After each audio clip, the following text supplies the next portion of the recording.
देखिए राहुल जी, राजस्थान में विधानसभा के चुनाव संपन्न हुए। राजस्थान की जनता ने बहुत ज्यादा सेवा करने के बावजूद भी कांग्रेस पार्टी को विपक्ष में बैठने का मैंडेट दिया है। हमने कांग्रेस पार्टी ने राजस्थान सरकार द्वारा दिए गए मैंडेट को हमने सर माथे पे रखते हुए स्वीकार किया है।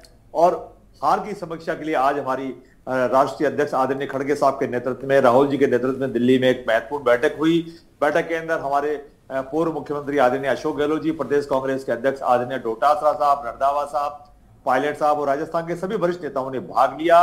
हार की समीक्षा हुई। समीक्षा के बाद हमारे जो प्रभारी रंधावा साहब, उन्होंने कहा कि हार में कोई ऐसे विशेष कारण समझ में नहीं आए जिससे कांग्रेस पार्टी हारी है। हम बहुत कम मार्जिन से भारतीय जनता पार्टी से हारे। हमारा वोट प्रतिशत थोड़ा सा ही कम रह गया है और बहुत सारी सीटें ऐसी है जो हर 1000-1500 से हम नीचे हारे हैं। और इसलिए हमारा शानदार कैंपेन रहा। हमारे कांग्रेस पार्टी के 200 उम्मीदवारों ने शानदार काम किया। कांग्रेस पार्टी की अच्छी योजनाएं, जो जन कल्याणकारी योजनाएं थी, उनको लेकर राजस्थान की जनता के बीच में गए और राजस्थान की जनता ने जो आशीर्वाद दिया, हमको 69 सीट्स दी, भारतीय जनता पार्टी को 115 सीट दी। हमने बेहतर काम किया, इस बात की हमको संतुष्टि है। हमने राजस्थान की बेहतर सेवा की है पूरे 5 साल सत्ता में रह करके। अब राजस्थान के आशीर्वाद से, राजस्थान की जनता के आशीर्वाद से, राजस्थान की जनता को देवतुल्य मानते हुए, माता पिता मानते हुए, गरीब को गणेश मानते हुए, हम भविष्य में विपक्ष में रखे राजस्थान की सरकार को हम कटघरे में हमेशा खड़े रखते रहेंगे। राजस्थान की सेवा करने का हम आगे भी प्रयास जारी रखेंगे। मैं भारतीय जनता पार्टी से कहना चाहता हूं कि 6 दिन बीत जाने के बाद भी, 115 की मेजोरिटी के बाद भी भारतीय जनता पार्टी ने अभी तक मुख्यमंत्री का चेहरा घोषित नहीं किया है।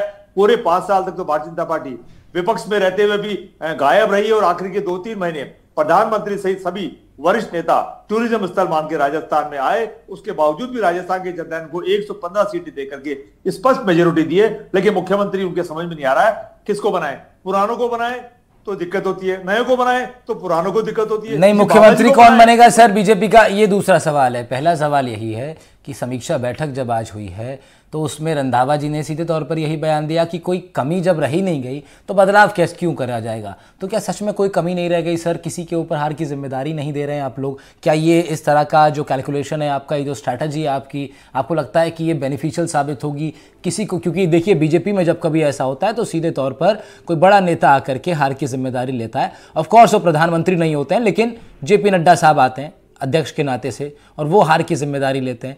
कांग्रेस पार्टी में हार की जिम्मेदारी क्यों नहीं दी जा रही है किसी को?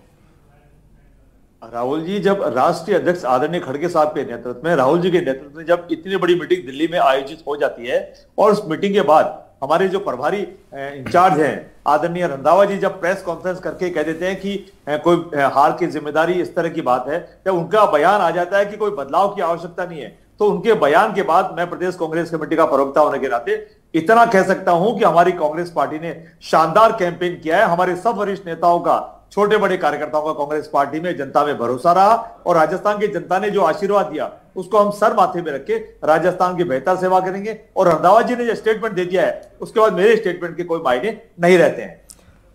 ठीक है, मैं